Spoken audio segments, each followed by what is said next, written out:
والد کو مارنے کی کوشش کی لیکن کوئی کچھ نہ کر سکا، کوئی بگاڑ نہیں سکا۔ جب عبداللہ جنگل میں شکار کے لیے گئے، یہودی مارنے آئے، اللہ نے ان کو مار ڈالا۔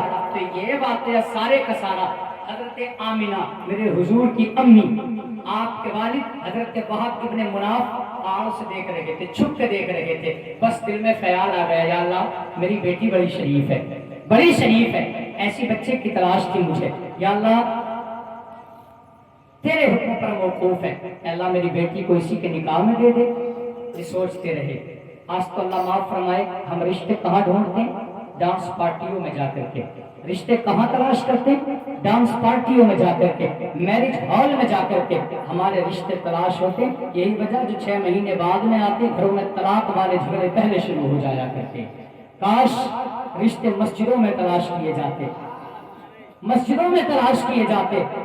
آج ہم یہ دیکھ کے رشتے تلاش کرتے ہیں کہ اس کے نام میں فیکٹری ہے کہ نہیں ہے، ہاں زمین ہے کہ نہیں ہے، اور ہے تو کتنی ہے، روڈ پہ ہے کہ نہیں ہے، کاروبار کرتا ہے کہ نہیں کرتا ہے۔ تو نے کاروبار دیکھ لیا، تو نے زمین و جائیداد دیکھ لی، تو اسی بنیاد پہ آج 6 مہینے سے پہلے جھگڑوں کی نوبت آتی ہے۔ کتنا اچھا ہوتا زمین کو ایک طرف نکال کے پھینک دیتا، دولت کو ایک طرف اٹھا کے رکھ دیتا، مسجد کی طرف چلا جاتا، اور یہ بعد میں دیکھتا زمین ہے کہ نہیں ہے، اگر ہے تو کتنی ہے، یہ بعد میں دیکھتا، پہلے اتنا دیکھ لیتا اس کی پیشانیوں میں سجدوں کا نور ہے کہ نہیں ہے، قرآن پڑھتا ہے کہ نہیں ہے، بولتا ہے تو اخلاق مصطفیٰ نظر آتا ہے کہ نہیں ہے۔ یہ دیکھ کر کے اپنی بیٹیوں کے ہاتھ تھما دیا کرو۔ خدا کی قسم کھا کے میں کہتا ہوں، اگر تم نے دین مصطفیٰ کے حوالے، دین مصطفیٰ کے پڑھنے والے قاریوں کے حوالے اپنی بیٹیوں کو دے دیا، میں نہیں جانتا 1 کروڑ کا مکان بنائے گی نہیں بنائے گی،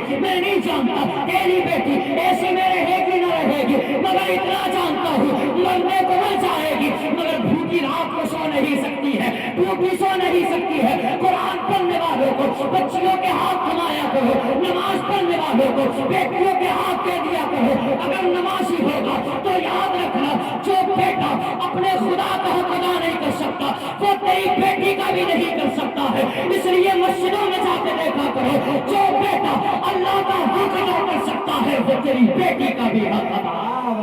کیا بات ہے بھائی، زندہ باد زندہ باد۔ سنیں میرے حضور کی امی کا رشتہ ہو رہا ہے، اور پھر میرے نبی کی امی کی شان بھی کوئی ایسی ویسی نہیں ہے۔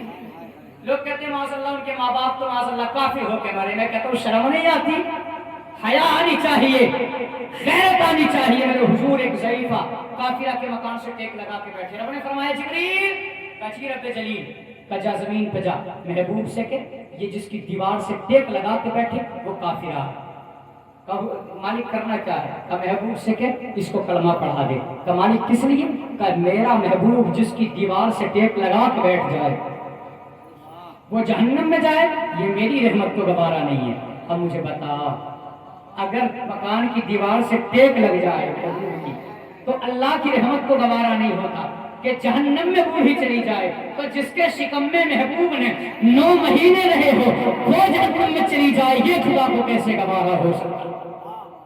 یہ مکان ہے جھوٹے۔ میرے حضور کی امی کی شان تو یہ ہے، مدینے میں نا شور ہو گیا، ایک کاہنہ آئی ہے، اور کاہنہ کون کس کو کہتے ہیں؟ کاہنہ وہ تھی بوڑھی عورت، اس کا مطلب یہ تھا ہاتھ کی کمال والی، ہاتھ کی لکیریں دیکھتی اور بچیوں کی مقدر بتاتی تھی۔ اعلان ہو گیا کہ کیا؟ کہ دیکھو مدینے میں کاہنہ آئی ہے، کا مطلب کہ وہ ہاتھ دیکھ کے بتاتی ہے کہ مقدر میں لکھا کیا ہے، ہاتھ دیکھ کے بتاتی ہے۔ مدینے کی ساری بچیاں اکٹھا ہو گئی، ہزاروں بچیاں جمع ہو گئی، لیکن میرے حضور کی امی حضرت آمنہ بچپنے کا زمانہ ہے، ابھی آپ ایک سائیڈ کو کھڑی ہوئی ہے، آپ اداس ٹیک لگا کے کھڑی ہے، ساری بچیوں نے اپنا ہاتھ دکھانا شروع کر دیا، وہ بوڑھی ہر بچی کا ہاتھ دیکھتی جاتی، اور ذرا دیکھنا محبوب کی امی کی شان کیا ہے، ہاتھ دیکھتی جاتی اور مقدر کے فیصلے کرتی چلی جاتی کہ تیرے مقدر میں یہ لکھا ہے، تیرے مقدر میں اتنے بیٹے ہیں, تیرے نصیب میں اتنی بیٹیاں ہیں, تیرے مقدر میں اتنی مشکلیں ہیں, اتنی آسانیاں ہیں. ہزاروں بچیوں نے ہاتھ دکھا ڈالا. ایک بوڑھی عورت سیدہ آمنہ کے پاس آئی, یوں ہاتھ پکڑا, فرمایا بیٹی بتا تو صحیح آمینہ تو اداس کیوں کھڑی ہے, بتا کس وجہ سے اداس بیٹھی ہے, ذرا تو بھی اپنا ہاتھ دکھا دے, بتا تو صحیح آخر تیرے مقدر میں کیا لکھا ہے, ہم بھی تو دیکھیں. حضرت آمینہ نے کہا تھا بوڑھی ماں مجھے ہاتھ نہیں دکھانا ہے, کہ بیٹی ساری بچیوں نے دکھایا ہے, ایک بار ہاتھ کیوں بھی دکھا دے. جیسی اتنی بات کہی ہے اصرار کرنے پہ سیدہ آمینہ نے فرمایا کہ ٹھیک ہے چلو. اب وہ بوڑھی کے ساتھ حضرت آمینہ گئی ہے, اس بوڑھی کے ساتھ میں گئی. جانے کے بعد میں سیدہ نے یوں ہاتھ آگے کی ہے, بوڑھی نے جیسی ہاتھ دیکھا ہے کاہنہ نے ماتھے پہ پسینہ آ گیا ہے, زبان کاپنے لگی ہے, ہونٹ تھرتھرانے لگے ہیں, بدن ہلنے لگا ہے, وجود حرکت کرنے لگا ہے, سانسیں تھمنے لگی ہے. عورتوں نے کہا تھا ہزار بچیوں کے ہاتھ دیکھے ابھی تک زبان بند نہیں ہوئی ہے, وہ کاہنہ بتا تو صحیح اتنی بچیوں کے ہاتھ دیکھنے کے بعد تیری زبان بند نہیں ہوئی ہے, تیرے ماتھے پہ پسینہ نہیں آیا, تیرے وجود پہ کبھی نہیں آئی, یہ تو بتا دے آخر اس بچی نے ایسا کیا دیکھ لیا ہے تیری زبان بند ہو گئی ہے, تو بول نہیں سکتی ہے. آخر بتا تو صحیح ماتھے پہ پسینہ کس لیے آیا ہے, جیسی اتنی بات کہی ہے تب اس کاہنہ نے کہا تھا یہ جو بچی ہے یہ کوئی عام بچی نہیں ہے, کا مطلب کہنا کیا چاہتی ہو, کہ اس ہاتھ بچی کے ہاتھ کی لکیریں یہ بتا رہی ہے کہ یہ کوئی عام بچی نہیں ہے, بلکہ اس کی ہاتھ کی لکیر ہے یہ بتا رہی ہے کہ یا تو یہ خود نبی بننے والی ہے یا اس کی گود میں نبیوں کا امام جلوگر ہونے والا ہے. نعرہ تکبیر, نعرہ رسالت, مسلک اعلی حضرت, عظمت مصطفیٰ, شان مصطفیٰ, نعرہ تکبیر, نعرہ. اب اس کے بعد میں یہ معاملات ہوئے, سارے معاملات ہونے کے بعد بڑی تیزی کے ساتھ حضرت آمنہ حضرت عبداللہ کا نکاح ہوا. نکاح ہونے کے بعد یہی حضرت عبداللہ اب 2 مہینے کا نور محمدی, میرے حضور کا نور جو عبداللہ کی پشت میں تھا, یہ نور محمدی سیدہ آمنہ کی شکم پاک میں آیا. 2 مہینے گزر گئے, شادی کو جب 2 مہینے مکمل ہوئے حضرت عبدالمطلب نے کہا بیٹے عبداللہ کہ جی بابا کہ جاؤ ملک شام تجارت کے لیے چلے جاؤ, کیونکہ تیرے گھر میں بچہ آنے والا ہے, تیرے گھر میں خوشی ہونے والی ہے, اس لیے ضرورت پڑے گی پیسوں کی, کچھ سامان لینے کے لیے چلے جاؤ ملک شام. حضرت عبداللہ نے اپنے باپ سے وعدہ کیا, سیدہ آمینہ کا ہاتھ پکڑا. اب اندازہ لگانا, آپ کہنے لگے ہیں آمینہ کہ ہاں میرے سرتاج, کہتے ہیں میری شریک حیات, بابا کا حکم ہے مجھے تجارت کے لیے ملک شام جانا ہے. جیسی اتنی بات کہی ہے سیدہ کی چیخ نکل جاتی ہے,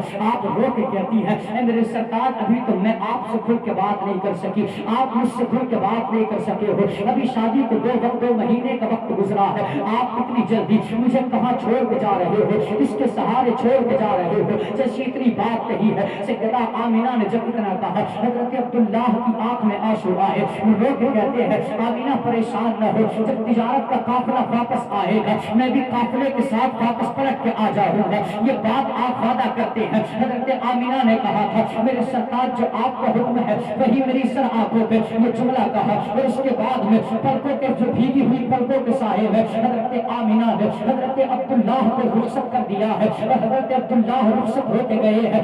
آپ دروازے پہ کھڑی ہے, جہاں تک عبداللہ نظر آ رہے ہیں وہاں تک آپ نے دیکھا ہے. اور یار آج میں کہنا چاہتا ہوں میری کون کی مائیں بھی بیٹھی ہیں, میں ہاتھ جوڑ کے کہتا ہوں تمہیں خدا کا واسطہ کچن میں کھڑے ہو کر کے گالیاں نہ دیا کرو, آج اگر سوکھ نہ دلا ہے تب گالیاں دینا شروع کر دی. اللہ کا واسطہ نل پہ کھڑے ہو کے گالیاں نہ دیا کرو, خدا کرے تو کام کرنے جاتا ہے تیری ٹانگ ٹوٹ جائے, کم سے کم اپنی بستر پہ پڑا تو رہے گا, خدا کرے تیری زبان بند ہو جائے, اللہ کرے ایکسیڈنٹ ہو کے مر جائے, میں سکون سے رہوں گی. وہ میری قوم کی بہن مجھے کلیجے پہ ہاتھ رکھ کے بتا اگر اس کا ایکسیڈنٹ ہو گیا, اس کی سانس تھم گئی تو مجھے بتا تیری عزت کی حفاظت کرنے کون آئے گا, تیرے نخرے اٹھانے کون آئے گا. تمہیں خدا کا واسطہ اگر یہ اللہ نے, میں کہتا ہوں میری قوم کی بہنوں اپنی شوہروں کی عزت کی بھیک مانگا کرو اللہ سے, اپنے شوہر کی زندگی کی بھیک مانگا کرو خدا سے. اگر ان کا سایہ سر سے اٹھ کے چلا گیا کوئی ہاتھ تھامنے والا نہیں ہوگا. یہ معاشرہ تو اتنا ذلیل ہو گیا ہے,